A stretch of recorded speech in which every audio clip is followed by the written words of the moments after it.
আসসালামু আলাইকুম। শুরু করছি অন্তবাসিনী পর্ব 11। লিখেছেন নুসরাত সুলতানা সিজতি। মনস্তাপে ডুবুডুবি ইকবালের কাঁধে চাপ পড়ল তখন। ধূসরের পতিত হাত দৃঢ় হয়েছে। বন্ধুর সঙ্গে দৃষ্টি মিষ্টের ভুরু নাচালো। 11 বছরের বন্ধুত্বে এই চিনলি আমায়? ইকবালের মস্তিষ্ক এলোমেলো। ক্ষীণ পূর্বের বিস্ময় এখনো কাটিয়ে উঠতে পারেনি। ও খিকুটর প্রসন্ন সমেত ঘুরে আসে ধূসরের তমাটে আনন হতে। তখনই হেসে ফেলল ধূসর। সে হাসিতে দন্তপটি বিমুক্ত হলো না। চমৎকার করে বলল, নির্বোধ, তুই কিছু চাইলে আমি দেইনি এমন হয়েছে? শুধু চাইব পুষ্পকে ভালো রাখিস। ছোট থেকে মা ছাড়া বড় হয়েছে তো, কখনো তিল পরিমাণ কষ্ট দিতে যাস না। ইকবাল তখনও হতবুদ্ধিভাবে বসে, কণ্ঠে অবিশ্বাস। তুই কি আমাদের মেনে নিলি? নেব না কেন? আমার দেখা সব থেকে ভালো মনের ছেলেটিকে পেতে যাচ্ছে পুষ্প। এখানে তো দ্বিমতের কিছু নেই। তাহলে যে তখন বললি? দেখলাম ঘরে ঢুকেই যে বড় বড় কথাগুলো শোনালি, সেগুলো কাজে খাটাতে পারিস কিনা। সাথে এত দেখলাম শুধু বন্ধুর কথায় ভালোবাসাকে ছেড়ে দিস কিনা। তাহলে তো বুঝবো দুটোতেই খাত আছে। ইকবাল রেগে গেল, নাক মুখ ফুলিয়ে বলল, হতচ্ছাড়া আমি চিন্তায় আর একটু হলেই হার্ট অ্যাটাক করতাম।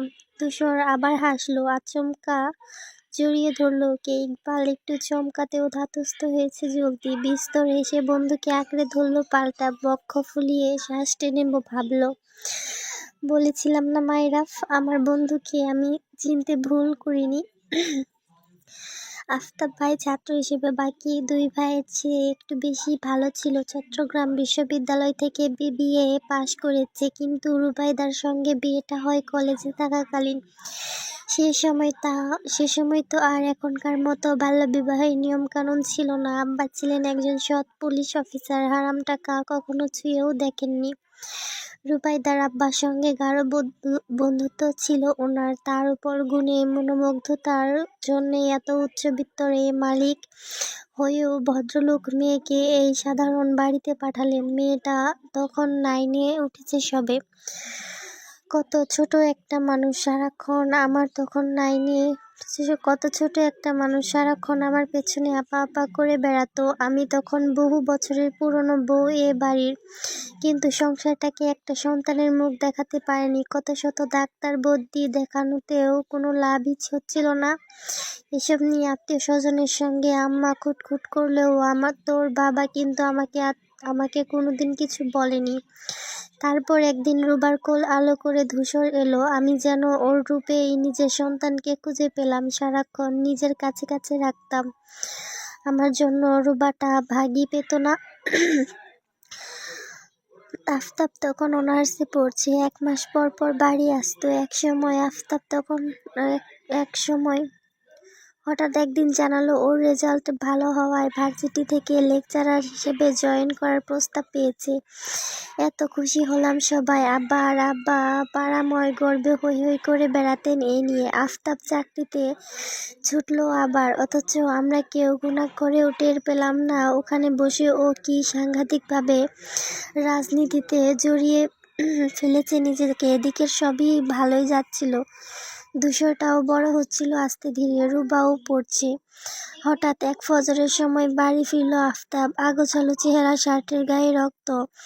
আম্মা আর আমি কেবল উঠেছি নামাজে। জিজ্ঞেস করলে বলল, আসার পথে নাকি অ্যাক্সিডেন্ট হয়েছে। আমরাও ওকে অবিশ্বাস করিনি। অথচ ঠিক সকালের আলো ফুটতে না ফুটতেই বাড়ির চৌকাঠে পা পড়ল পুলিশের।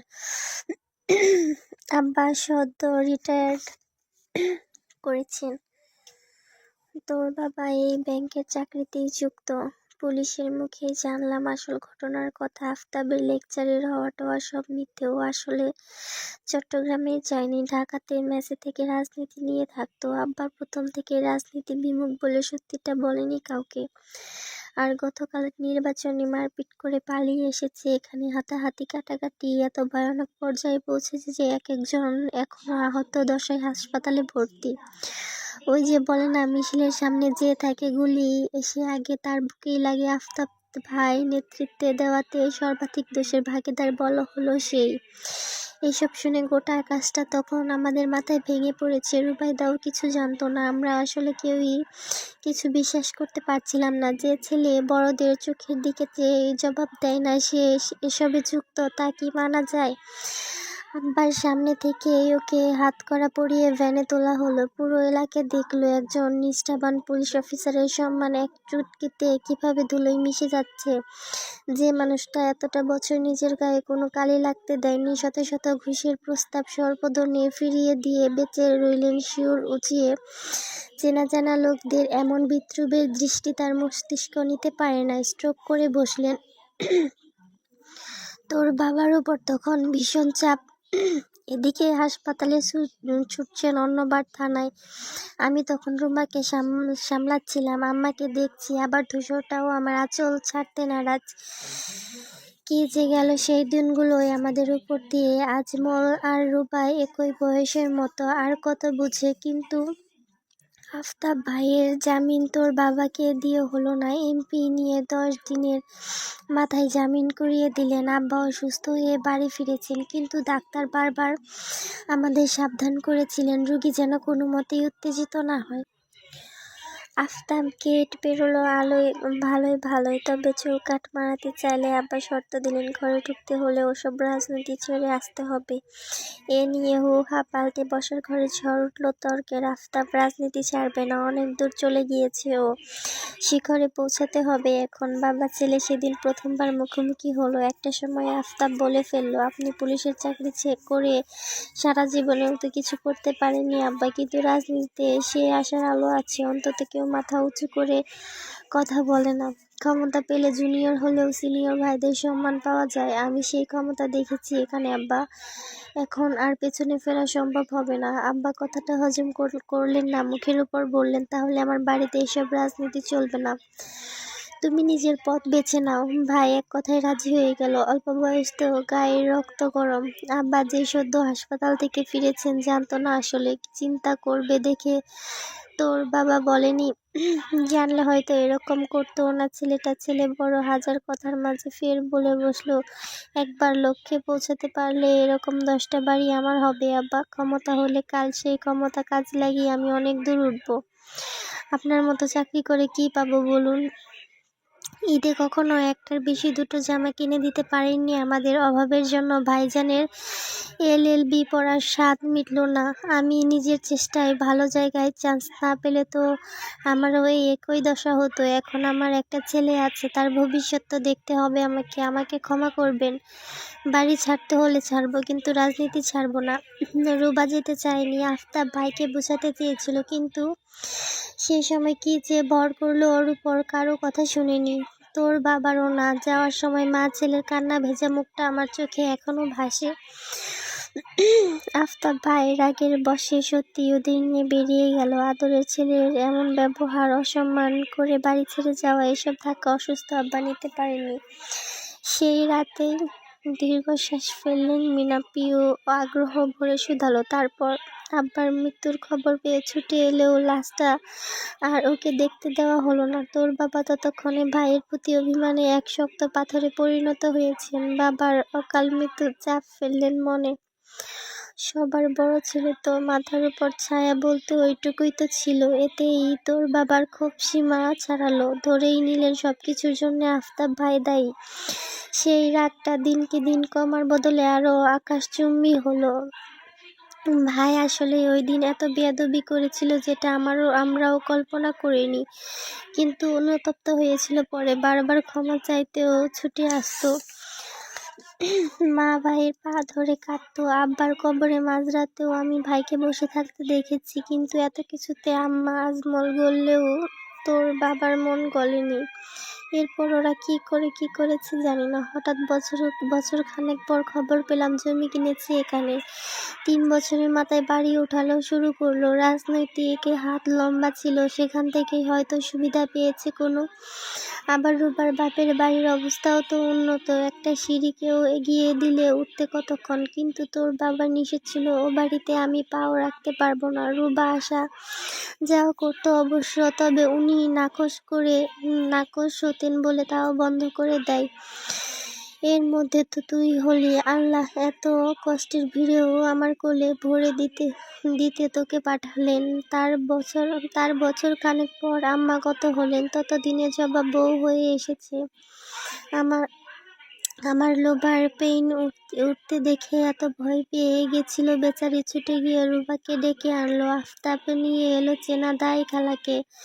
তোর বাবা সেদিন আমার চিন্তায় এত অস্থির ছিলেন যে ওদের নিয়ে আর মাথা ঘামানোর সময় হয়নি। এই তো এই বিস্তর অভিমানের দয়ের গল্প এইটুকুই। কবে যে তোর বাপের রাগ কমবে কে জানে। পিউ সবটা মনোযোগ দিয়ে শুনেছে। মায়ের বিরতিতেই প্রশ্ন ছিল, তাহলে এসবে ধূসর ভাইয়ের দোষ কোথায়?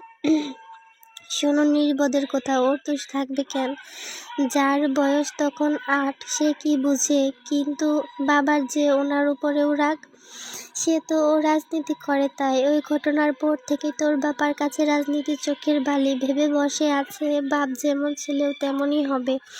পরিবারের দুঃখ ভেজা অতীত শুনে প্রথম দিকে মন খারাপ হলেও পিওর মুখবিবরের এবার পূর্ণিমার চাঁদের দেখা মেলে। বক্ষ ভারী করে বসে থাকা দানবীয় প্রস্তারা দিয়ে খসে পড়ল সেই চন্দ্রজ্যোৎস্নায়। ভীষণ গভীর শ্বাস টানল প্রিয়। মুক্ত বিহগ্গ গায়ে মেখে উড়ে চলা চড়ুইয়ের মতো সবকিছু ফুরফুরে মনে হলো। আর কোনো দ্বিধা নেই ওর, একটিও নেই। সাদিফ ফোনের লাইন কেটে হাসছে। কি উজ্জ্বল সাদাটে মুখশ্রী। মারিয়া কৌতূহলে শুধালো, কে ফোন করেছিল? ইকবাল ভাই। মুখ শুকনো করে ফেললো মেয়েটা। আজকেও কি ডেকে পাঠিয়েছে? সাদিফের মৃদু হাসি প্রগাঢ় হলো এবার। মারিয়ার শঙ্কিত নয়নে কয়েক সেকেন্ড আবদ্ধ রাখলো নয়ন। এই সংখ্যা কি তার সাথে থাকার সময় ফুরিয়ে যাচ্ছে বলে? জানালো না। একটা খুশির খবর দিতে ফোন করেছেন, যেটা শুনলে আপনি আমার থেকেও বেশি খুশি হবেন। উৎসুক মারিয়া দিক চেয়ে নিজেই বলল, ইকবাল ভাই আর আপনার কাজিন পুষ্প, ওদের সম্পর্কটা ধূসর ভাই মেনে নিয়েছেন। বললেন নিজে কথা বলবেন আপনার মামার সঙ্গে। মারিয়া বিস্ময়ে ঠোঁট ফাঁকা করে ফেলল। কণ্ঠের সঙ্গে তুলে বলল, সত্যি? আল্লাহ, এত তাড়াতাড়ি সব হয়ে গেল?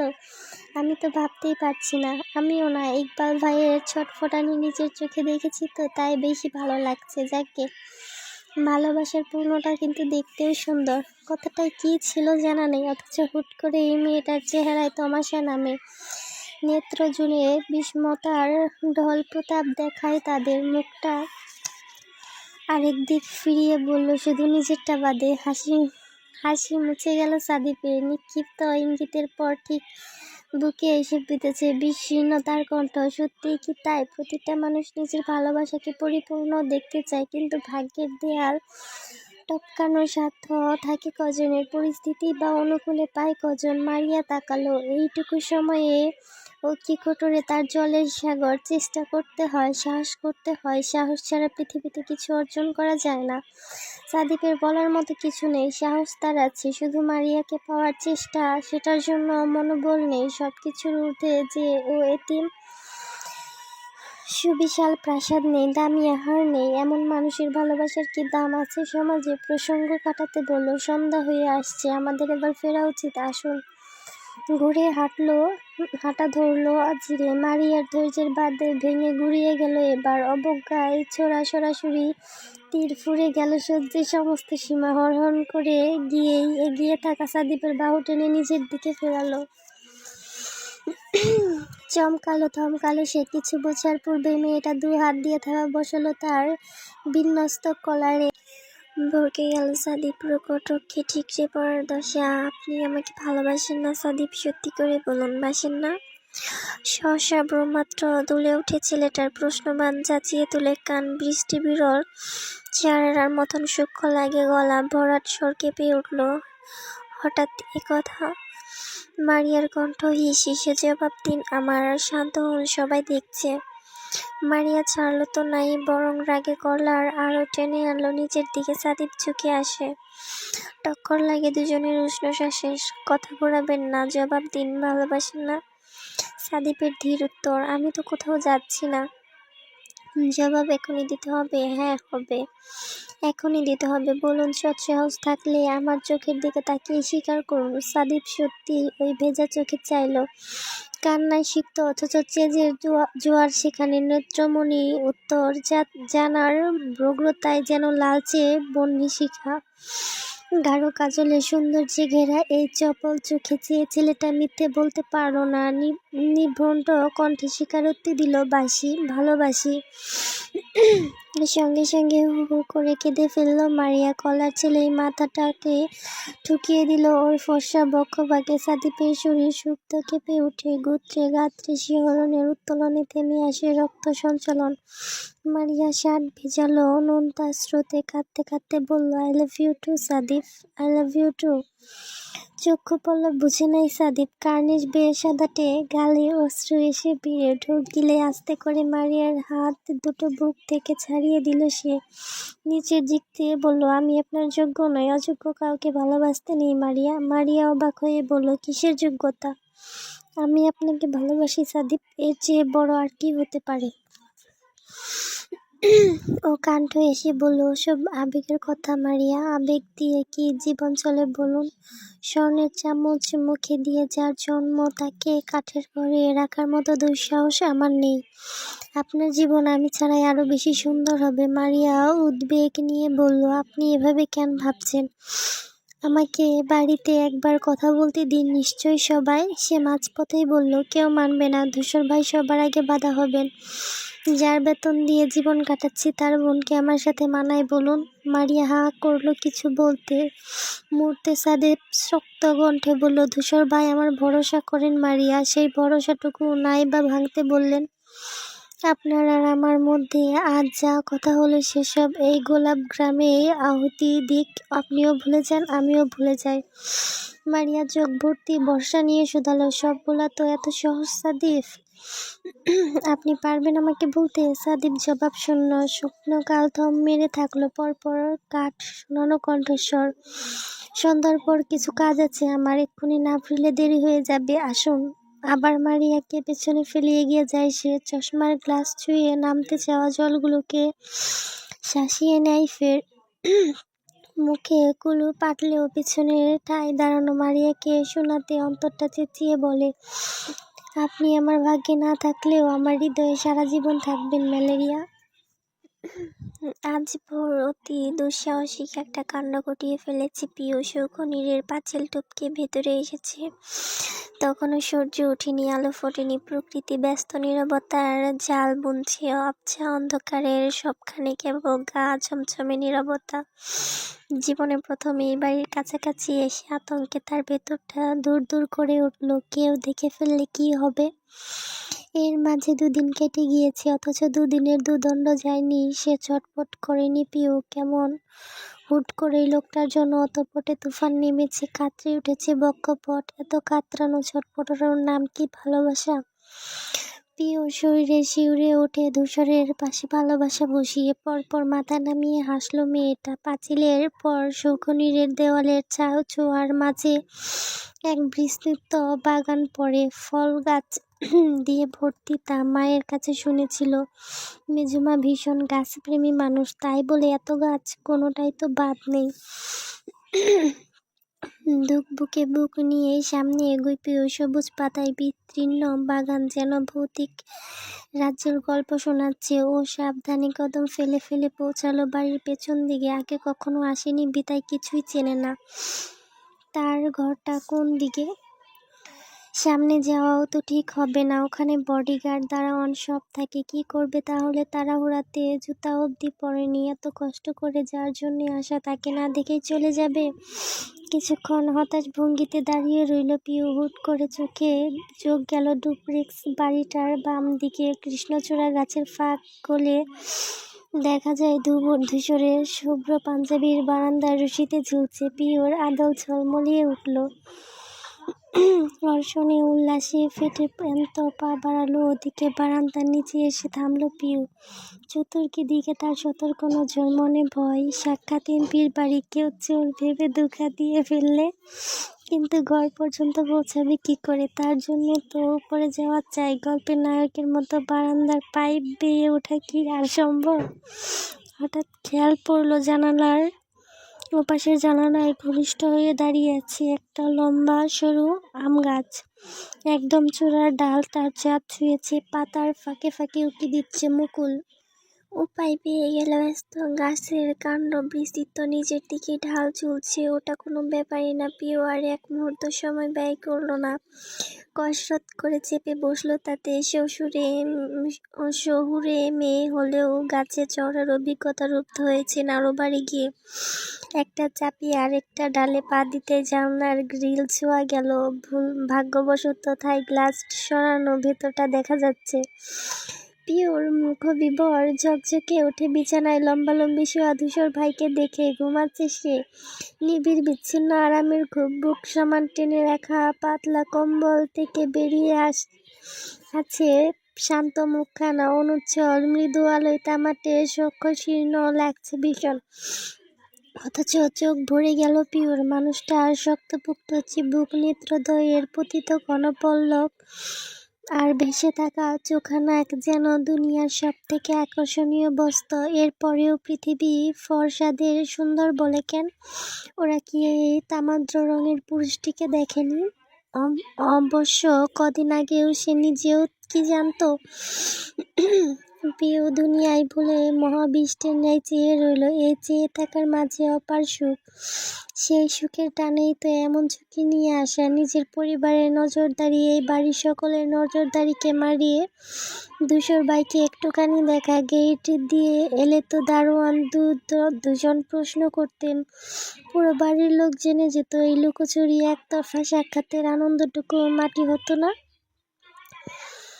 তার মুগ্ধতার বান রকেট বেগে কড়া নাড়ল ধূসরের স্নায়ুতে গিয়ে। তন্দ্রাচ্ছন্ন চোখের উপর বসে থাকা দাপুটে ভ্রুযুগল গুটিয়ে গেল হঠাৎ। তড়াক করে চোখ খুলল সে। পিওর বুকটা ছ্যাদ করে উঠল। আস্ত ডাল থেকে লাফ দিল নিচে। ধপ করে হওয়া শব্দটাই ঝট করে উঠে বসল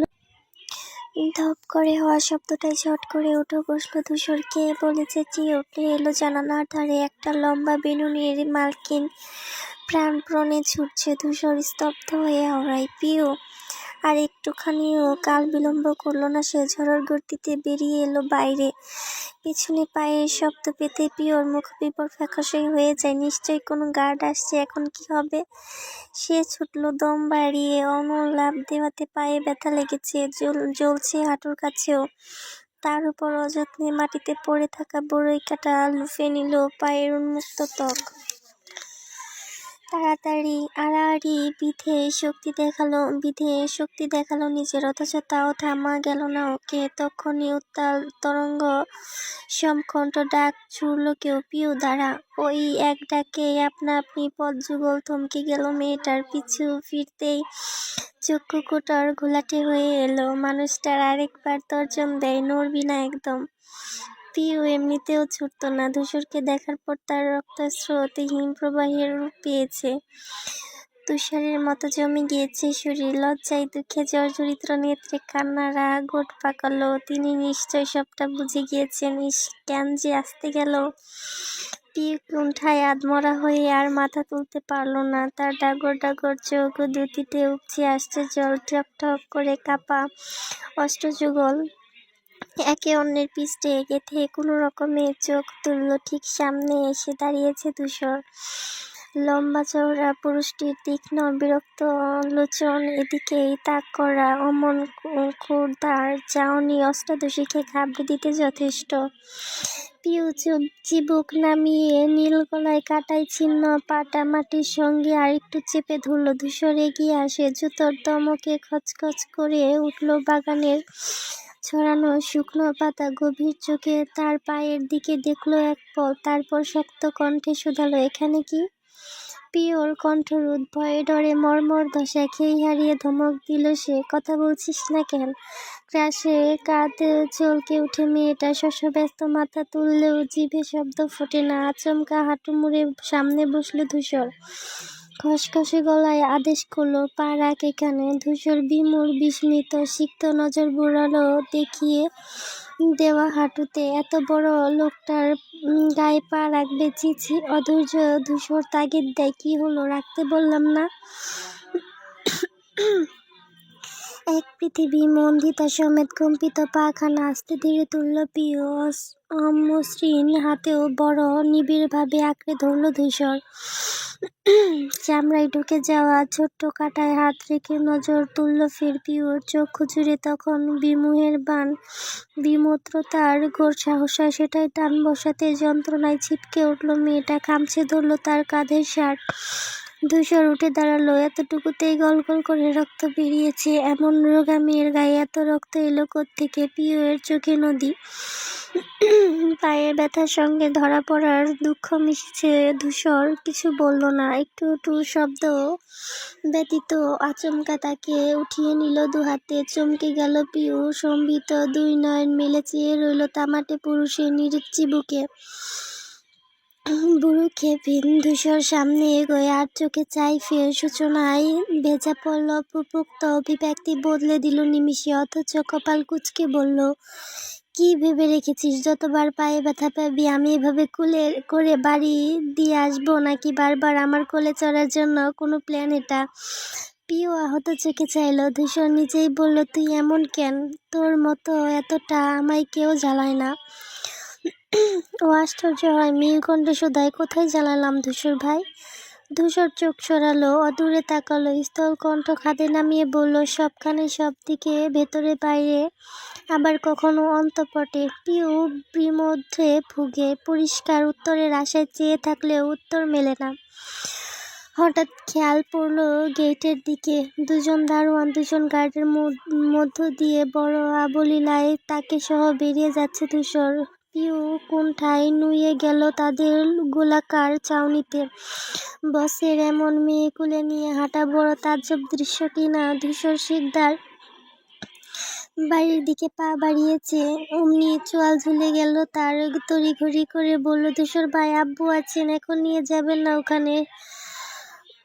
সভ্য মানবটি এবারেও শুনিনি। লম্বা কদমে ঢুকে গেল গেট মারিয়ে। পিউর রুহ তখন আকাশপথ ছুটেছে, ভয়ে আতঙ্কে পারছে না কোল থেকে লাফ দিয়ে নামতে। হৃৎপিণ্ডটা ডান বাম করছে কেবল। উফ, প্রতিবার ধূসর ভাই কোলে নিয়ে এই বাড়িতে দিয়ে যান। সেবার দিয়ে গিয়েছিলেন তো কি গিয়েছিলেন, আজকে একটু কিছুক্ষণ নিজের সঙ্গে রাখলে কি হতো? আগের বার অল্পের জন্য আব্বুর কবল থেকে বেঁচে গেলেও এবার কি হবে? উঠানের কোনায় গিয়ে লোহার একটা পুরনো দোলনা বসানো, কতক জায়গায় জং ধরেছে। এটা সেই জুনায়েদ শিকদারের আমলে কিনে রাখা। পিওর আশঙ্কায় ডুবো ডুবো শরীর টানিয়ে ধূসর সেদিকে গেল, ওকে নিয়ে বসালো তার উপর। মেয়েটার ঘাম ছুটেছে। অবরুদ্ধ মস্তিষ্কে বাড়ির দিকে দেখছে বারবার। তখন দোলনায় হাতল দুটোতে বলিষ্ঠ দুহাত পাখির মতন মেলে দাঁড়ালো ধূসর। অমনি পিউয়ের ভীত সম্ভ্রত দৃষ্টি নিবদ্ধ হয়ে পড়ে। শ্যামলা মুখটা নেমে আসতে দেখে কাঠ হয় শ্বাসনালী। ধূসর বলল, বাড়িতে লুকিয়ে ঢুকেছিস, ঘরে উকি মেরে আবার পালাচ্ছিস। এতগুলো অন্যায় আমি আরামসে ক্ষমা করে দিলাম, কিন্তু ক্ষমার অযোগ্য সেই অন্যায়টা কি হবে? পিউ বুঝেনি। নিষ্পাপের ন্যায় প্রশ্ন ছিল, কি করেছি আমি? ধূসর উত্তর দিল না। আচমকা কাঠের দোলনায় হাত দিয়ে ঠেলে দিল জোরে। কিছু ভরকালো পিউ টাল সামলাতে আঁকড়ে ধরল দুপাশে। দোলনা সবেগে পেছনে নিয়ে সামনে এলে আবার ধরে ফেলল ধূসর। ঠান্ডা চোখে চেয়ে প্রশ্ন করলো ফের, রাতে ঘুমাস না? পিউ বোকা বোকা ভাবে মাথা ঝাঁকালো, ঘুমাই। ধূসর দোলনা ছেড়ে দেয় এবার, আবার পিছিয়ে যায় তা। সামনে এলে আরেকবার ধরে নেয় হাতে, নিরেট কণ্ঠে বাক্য ছুড়ে, তাহলে কারো স্বপ্নে আসিস কি করে? প্রিয় বিভ্রান্ত হলো। কারু বলতে কি বুঝালেন? কাকে বুঝালেন? তাকে? বস্তভাবে কিছু জিজ্ঞেস করার পূর্বে ধূসর আগের চাইতেও জোরে দোলনা ঠেলে দিল। সামনে আসার অপেক্ষা না থেকে প্রস্থান নিল পিঠ ফিরিয়ে। বিভোরে ভোগা পিউ সুরাহা পায় না, পিছু হতে ডাকার সাহসও হয় না, পাছে বাবা শুনে নেন। সে নির্ভেজাল সকালটা কোনোভাবেই কেটেছে। সূর্য এখন মাঝ আকাশে থেমে রোদের আলোয় ঝলঝল করছে গাছের সবুজ পাতায়। এই মুহূর্তে বাড়ির গেট থেকে একটু দূরে দাঁড়িয়ে আছে পিউ। চোখে মুখে উৎকণ্ঠা, সাথে প্রত্যাশা কোনো কিছুর, অথচ সেই প্রত্যাশার পূরণের চাইতে নিভে যাওয়ার সম্ভাবনাই শতভাগ জোরালো। মেয়েটার ঘাড় এক চোখে বেঁকে আছে ডানে। ওই পথ থেকেই তো ধূসরের আসার কথা। সেই দিন ঠিক এই সময় তাকে বের হতে দেখেছিল পিউ। সেই আন্দাজের জোরে এখনো দাঁড়িয়ে সে, শীর্ণ বুকে তীব্র উচ্চাটন, আনচানে মন নিয়ে কোনো কাজে এই যে হয় না। একটু যদি দেখা পেত মানুষটা, সকালের না পাওয়া উত্তর যে করেই হোক জেনে নিত পিউ। ভাগ্য সহায় দিল শেষমেশ। ধুলো উড়িয়ে এগিয়ে আসছে ধূসরের কৃষ্ণকায় প্রৌঢ়। তৎক্ষণাৎ মেরুদণ্ড সোজা হয়ে দাঁড়ালো পিউ। টের পেল ধুকপুকানি বাড়ছে, হার্টবিট থিতিয়ে আসছে গতিতে। শঙ্কা জেগে জিভের আশার ভাব নিয়ে সে মুখ খুলতে পারবে তো। তার চিন্তা ভাবনার মাঝেই হুট করে প্রৌঢ়টা এসে ব্রেক কষল সম্মুখে। তড়িয়ে নেমে গেল পেছনের কাজ। বেরিয়ে এলো ভীষণ কাঙ্ক্ষিত চেহারা। ভ্রু উচ্চালো সাথে। কোচিংয়ে যাচ্ছিস? পিউ এক বিন্দু ধাতস্থ হয়েছে কেবল, জবাবও দিয়েছে খুব ছোট, জি। সাথে সাথে গাড়ির দরজা খুলে দিল ধূসর। খুব অধিকার তার কণ্ঠে। উঠে আয়। মেয়েটার মন মস্তিষ্ক আনন্দে হৈ হৈ করে ওঠে। এটাই তো চাইছিল। ফটাফট উঠে বসলো গাড়িতে। আজকে ধূসরের সঙ্গে সাদিব, ইকবাল কেউ নেই। ড্রাইভারের পাশে কেবল একজন স্বাস্থ্যবান লোক বসে, ধূসরের দেহরক্ষী তুফাইল। পিউ ওসবে মনোযোগ দিল না। তার অব্যবস্থি নিউরন মস্তিষ্কে দিক বিদিক ছুটছে। আসল কথা যে এখনো বলা বাকি, সাথে লজ্জাও লাগছে। সকালের সেই ঘটনা নিয়ে প্রখর উসখুসে ভাব কোনো মতেই পেছন ছাড়ছে না। কি বলে যে শুরু করবে, জিভে ঠোঁট ভেজালো সে। কথা খুঁজলো একটু। কোথায় যাচ্ছেন? সংসদ তো এদিকে নয়। ধূসরের নজর ছুটতে থাকা রাস্তায়। হাতিরপুরে সম্মেলন আছে সেখানে। পিউ মাথা নেড়ে গাল চুলকালো। তার অভিব্যক্তি ভাবমূর্তি কিভাবে যেন ধরে ফেললো ছেলেটা। জিজ্ঞেস করলো সরাসরি, কিছু বলবি? প্রশ্নবিদ্ধ দৃষ্টির মুখোমুখি হতেই নিভে যায় পিউ। মাথা নাড়ালো জোরে জোরে। ধূসরের কণ্ঠ ধীর, খুলে পড়বে আস্তে। সে ঠোঁট টিপে চুপটি করে থাকে। হাত দুটো কলচে যায় সমানে। সময় কমছে। গন্তব্য এগোয়। বেড়ে আসছে পেছনে রাখা পথের সংখ্যা। পিউ বিলম্ব নিয়ে উত্তাকণ্ঠায় কাটালো। মিহি কণ্ঠ শুধালো, ওই সকালে যে বললেন না আমি কারো স্বপ্নে যাই? কার স্বপ্নে যাই? মেয়েটা চাইছে, খুব করে চাইছে ধূসর বলুক আমার, অথচ মানুষটা পাষাণ্ডের ন্যায় আওড়ালো, তোর কোচিংয়ে এসে গেছে। পিউ বাইরে তাকায়। কোচিংয়ের সাইনবোর্ড দেখে চূড়াতে উঠল ঠোঁট। এত তাড়াতাড়ি এসে গেল? কিন্তু রাগের সবটা বর্তালো ধূসরের উপর গিয়ে। ফাজিল লোক, উত্তর দেবেন না বললেই হয়। ও আর কথা বাড়ালো না। নেমে চলল তেজি পায়ে। কয়েক কদম এগোতেই পিছু ডাক এলো, দাঁড়া। অচিরাত পা দুটো থমকায়। মনের গহীনে থাকা আশায় দ্বীপ জ্বলে উঠে সবাইকে। তাহলে কি এবার বলবেন তিনি? পিউ ঘুরে চাইল ঝলমলে নয়নে। তুফাইতে নেমে আসতে চাইলে ধূসর হাত নেড়ে মানা করে দেয়। নামলো নিজেই। একদম এসে ওর সামনাসামনি দাঁড়ালো। পিউ এর নেত্র জুড়ে উদ্বেগ, কিছু শুনতে চাওয়ার ব্যাকুলতা। ধূসর বুঝলো কিনা কে জানে, কেবল রুক্ষ কণ্ঠে বলল, তোর ব্যাগটা এগিয়ে দেওয়ার দায়িত্বও কি আমার? ভ্যাবাচিকা খেলো মেয়েটা। থেমে গেল ডাগর আখির চঞ্চলতা। দপদপ করে নিভে গেল জ্বলতে থাকা প্রত্যাশা। ধুর, কি ভাবলো আর কি হলো? নজর পড়ল ধূসরের হাতে থাকা কাঁধ ব্যাগে। ফোঁস করে শ্বাস ফেলে বলল, ভুলে গেছিলাম, সরি। পরপরই বক্র কণ্ঠে শুধালো, আর কিছু বলবেন না? মুখের উপর জবাব দিল ধূসর, না। পিউর সংকুচিত চেহারা গাঢ় হয়। আর এক মুহূর্তও দাঁড়ায় না। হুড়হুড়ে মেঘ ঝরানো মন আর ব্যাগ নিয়ে হনহন করে চলে গেল ভিতরে। ক্লাস শুরু হতে এখনো 10 মিনিট বাকি। কিন্তু ভেতরে ঢুকেই ঘাবড়ে গেল পিউ। কতগুলো আগাছালো দৃষ্টি নিশানা করেছে তাকে। কেমন ফ্যাল ফ্যাল করে চেয়ে আছে সবাই। সে অপ্রস্তুত নজরে এক পলক দেখল নিজেকে। এখানে কয়েকজন ছাড়া কাউকে চেনে না। কারো সাথে আলাপও নেই। সবাই আলাদা আলাদা কলেজ থেকে ক্লাস করতে এসেছে। তাহলে এমন তাকিয়ে আছে কেন? পিউ আশেপাশে চেয়ে চেনা মুখ খুঁজল। তখনই পেছনের বেঞ্চে হতে হাত নাড়ালো তানহা। এই পিউ এদিকে। প্রিয় বান্ধবীকে দেখে হাঁপ ছাড়লো পিউ, ব্যস্ত গিয়ে বসলো পাশে। সাথে সাথে সম্মুখের ব্রেঞ্চ হতে সবটা মাথা ঘুরে টার্ন নিল তার দিকে। পিউ বিব্রত হয়, চাপা কণ্ঠে শুধায়, কি হয়েছে বলতো, ওরা সবাই আমায় এভাবে দেখছে কেন? তার আগে বল, তার ধূসর মাহাতাবকে কিভাবে চিনিস তুই? মেয়েটার বাঁকা ভ্রু তৎক্ষণাৎ শতান হয়ে দাঁড়ালো। আসল ঘটনা তবে এই, ধূসর ভাই যে দিয়ে গেলেন এখানে নির্ঘাত, সেটা দেখেই সবাই তানহা তাগিদ দেয় তখন। বল না কিভাবে চিনিস? পিউ উষ্ণ শ্বাস ছাড়লো, মনে মনে আওড়ালো, যে আমার হৃদয় রাজ্যে হুট করে দখল করে নিল সেই ডাকাত রাজকুমারকে চিনব না? মুখে বলল, আমার চাচাতো ভাই। চাচাতো ভাই তোর? তো পিউ জানে ও কি বলবে, তাই মাঝপথে জানিয়ে দিল, উনি আমার মেজো চাচার ছেলে। তানহা হা করে বলল, কি বলছিস রে পিউ? এমপি ধূসর মাহাতাব তোর ভাই? ও কপাল কুঁচলে গেল। ভাই কখন বললাম, চাচাতো ভাই বলেছি। এখনই তো বললো এক হলো না। আচ্ছা ঠিক আছে বলছি, বিয়ে করেছেন উনি? না। মুহূর্ত মধ্যে স্বর পাল্টে এলো। তানহার লাজে ভঙ্গিতে বলল, আমার না ওকে খুব ভালো লাগে জানিস। অমনি গরম চোখে চাইলো পিউ। মেয়েটা খেয়ালি করলো না, বলে গেল নিজের মতন, ওনার হোয়াটসঅ্যাপ নম্বরটা দিবি, ফেসবুক আইডি হলেও চলবে। পিও মোটা কণ্ঠে বলল, উনি তোর কত বড় জানিস? তোর দাদার বয়সী হবে। তাকে আবার ভালো লাগে কিসে? তানহার কণ্ঠ বিস্ময়। দাদার বয়সী হবে কেন? সর্বোচ্চ 8-9 বছরের বড় হবেন। এতটুকু এইজ গ্যাপ তো নর্মাল। তুই দে না প্লিজ। রাগে পিউয়ের মাথা আগুন ধরলে এবার। ভালো মেজাজটাও বিগড়ে এসেছে। ইচ্ছে করছে এক থাপ্পড়ে তানহার দাঁত ফেলে মুখ ফাঁকা করে দিতে। তারপরই সামনে কিনা তার ধূসর ভাইকে নিয়ে এসব উল্টাপাল্টা থমথমে কণ্ঠে জানালো, সরি হবে না। কেন? পিউ হড়বড়ে গলায় মিথ্যে বলল, উনি আমার হবু বর।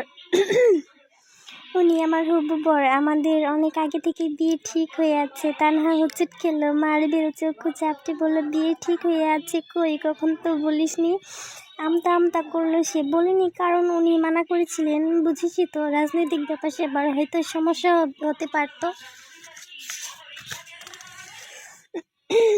তানহার উল্লাস নেতিয়ে যেতে যেতে দেখে আবারও বাড়িয়ে বাড়িয়ে বলল, জানিস উনি না আমাকে চোখে হারান। দেখলি না কেমন গেট অব্দি পৌঁছে দিয়ে গেলেন।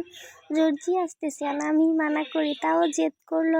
আসলে আমি রোদের মধ্যে রিক্সা করে আসি তো, দেখলে কষ্ট হয় ওনার। এত পজিটিভ না আমাকে নিয়ে। একটা বিরাট ছেঁকা খেয়ে মুখখানা শুকিয়ে গেল তানহার। মর্মাহত আওড়ালো ও।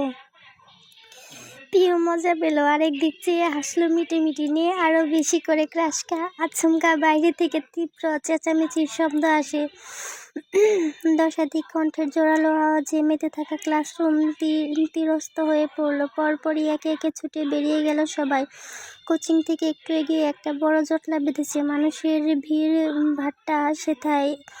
এত চিৎকার চেঁচামেচি। গোলাকার জটলা হতে একদলা কালো ধোঁয়া উড়ে মিশে যাচ্ছে বাতাসে। তানহা পিউ সবার সাথে দৌড়ে গেল সেখানে।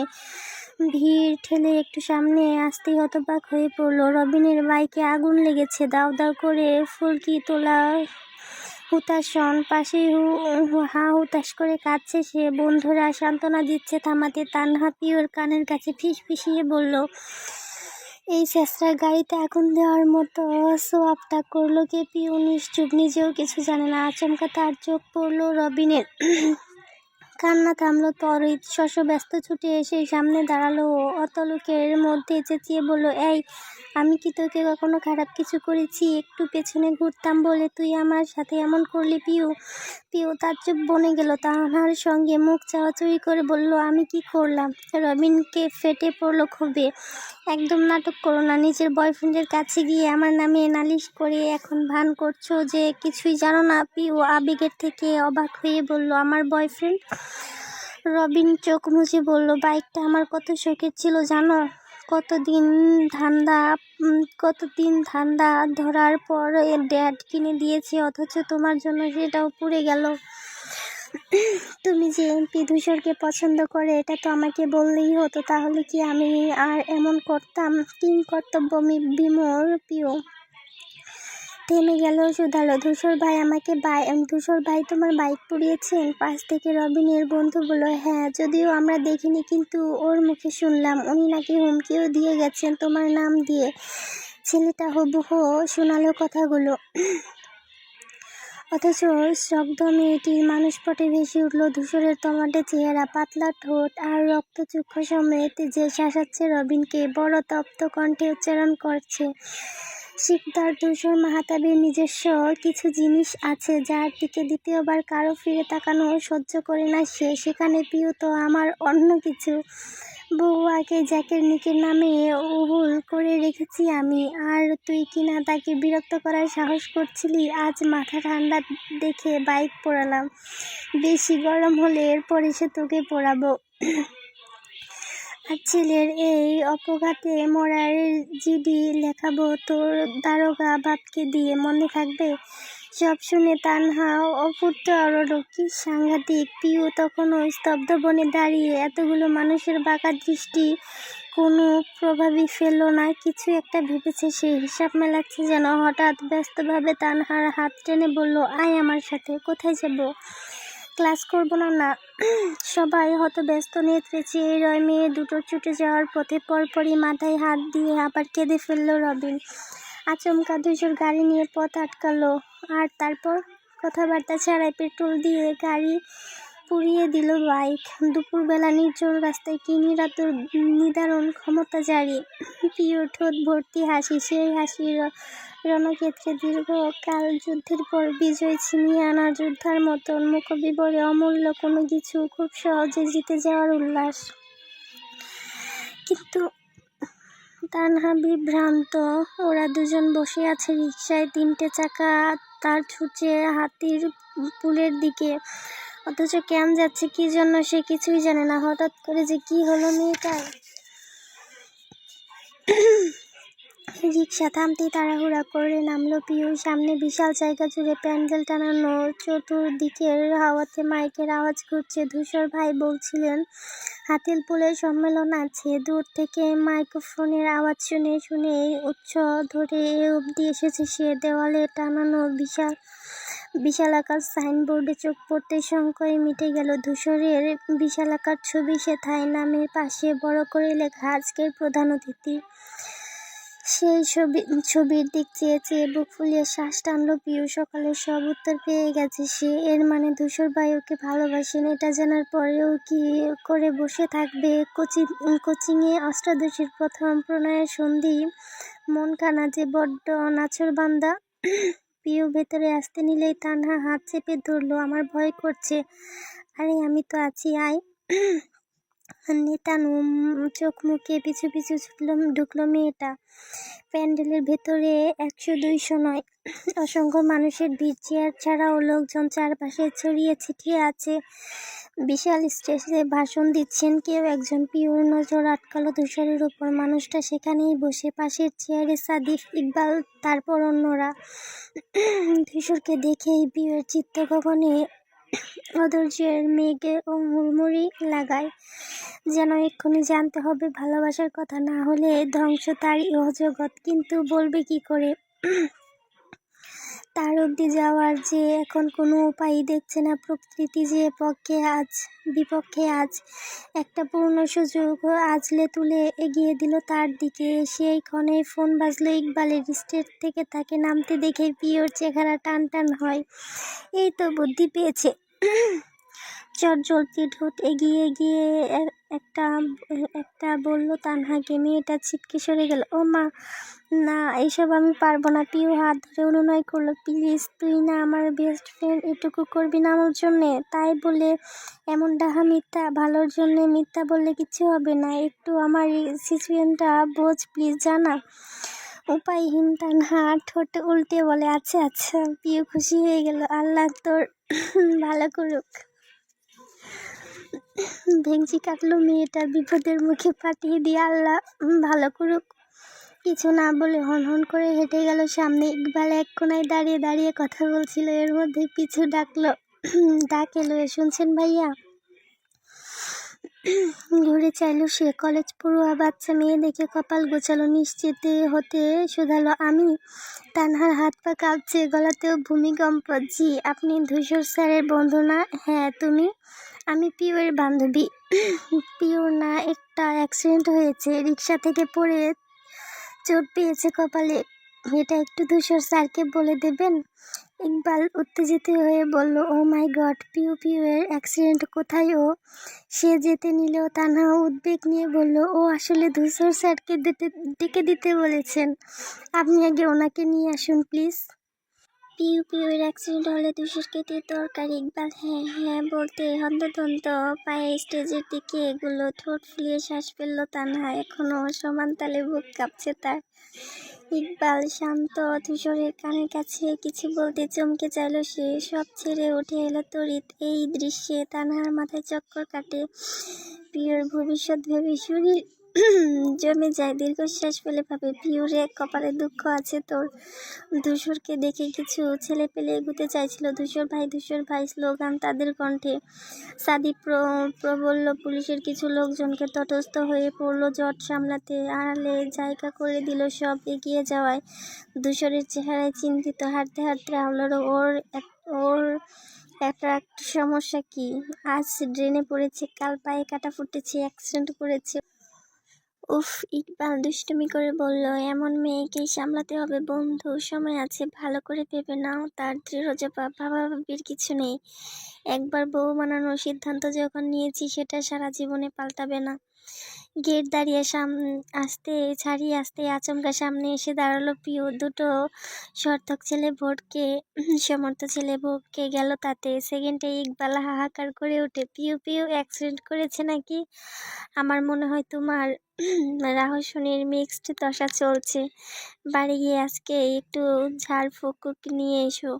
পিওর ওসবে কান নেই, তার একাগ্র ধ্যান কপাল কুঁচকে থাকা ধূসরের উপর। বক্ষস্থলে ফুঁসে উঠেছে ভালোবাসার কথা, তোলপাড় হচ্ছে অনুভূতির। এই মানুষটা তাকে ভালোবাসে ভাবতেই সাথে সাথে দইয়ের স্ত্রীত আকাশে পাখা মেলে দিল। ধূসর সেই ফাঁকে ওর আপাদমস্তক দেখে নেয়, আকাশে আঘাতের কোনো চিহ্ন না পেয়ে বলল, তোর নাকি অ্যাক্সিডেন্ট হয়েছে? পিউ চোখ নামিয়ে মাথা নাড়ল দুদিকে। ধূসর ইকবালের দিকে চাইতেই ও বজ্রগতিতে বলল, তোমার বন্ধু যে বলল আমাকে। পিউ মিনমিন করে জানালো, আমি ওকে শিখিয়ে দিয়েছিলাম। বিস্ময়বহ ইকবাল জিভ কাটল পরপর। এই রে, পিউটা মিথ্যে বলে ধূসরকে আনিয়েছে। এখন এই ভদ্রলোক কি খেল দেখায় কে জানে। ফাজলামো করছিলি? ধূসরের লঘু কণ্ঠে চোখ তুলল পিউ, চেহারায় ঘাবড়ে যাওয়ার চিহ্ন, অথচ তাও বেগ পুহিয়ে সাহস আনলো বুকে। ধূসরের তীক্ষ্ণ চাও দিতে আবিষ্ট চোখ মিলল। কিছু কথা বলার ব্যাকুলতাকেই তো স্থান কাল ভুলে আসা। আচ্ছা, এইভাবে তাকালে কি তিনি বুঝতে পারবেন না? একটুখানিও কি তল পাবেন না মনের? এই যে পিউ গত কদিন যাবৎ গলা কাটা মুরগির মতো ছটপটাতে রাত কাটাচ্ছে, ধরতে পারবেন না সেসব? না, এই ভালোবাসাবাসিতে আসলে একটা আলাদিনের জিন থাকতে পারত। সে আপসে সামদের মনের কথা পৌঁছে দেবে ওপাশে। মুখ খুলে কিচ্ছুটি বলতে হবে না, তখন নিশ্চয় তিনি বুঝে যেতেন।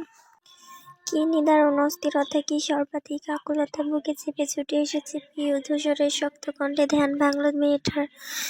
কথা বলছিস না কেন? এখানে কি চাই তোর? তুই না কোচিংয়ে গেছিলি, তোর আর মিথ্যে বলেছিস কেন? কোন ধরনের অসভ্যতা এসব? ইকবালের মাথায় কিছু ঢুকছে না। বিমূর্ত নিয়ে একবার ওকে দেখছি, একবার পিউকে। এরা এত সাবলীলভাবে কথা বলছে হঠাৎ। পিউর সংকুচিত আলতোল আনতে চিবুকে বলল, আমার আসলে আপনার সাথে কিছু কথা ছিল। ধূসর থমকে উঠল সজোরে, এক চড় মারবো বেয়াদব, কথা পরে বলা যাবে না, এজন্য এখানে আসতে হবে? পিউর কলিজা শুদ্ধ চলাৎ করে উঠল, উষ্ণ জলে ভর্তি চোখ। ইকবাল বলল, আহ থাক না, ধমকাচ্ছিস কেন? বাচ্চা মেয়ে, তুই চুপ থাক। আর পিউ, তুই এক্ষুনি এখান থেকে যাবি, আর এক সেকেন্ডও তোকে সামনে দেখতে চাই না আমি। হুকুম দিয়ে হাঁটা ধরলো সে। যেতে যেতে বিড়বিড় করলো, আশেপাশে কত আজেবাজে ছেলে আছে, এর মধ্যে কেউ আসে নির্বোধ কোথাকার। ইকবাল শুনতে পেয়েছে, সে মাথা নেড়ে হাসলো। এটাই তাহলে মহারাজের রাগের আসল কারণ? দুষ্টু হেসে সুর তুলল সুন্দর রলনা ফর্সা ছেলে পায় না, যদি করে ছলনা তাই তোর বন্ধুর ভয়, যদি তাহার প্রিয় রানী অন্য কারো হয়।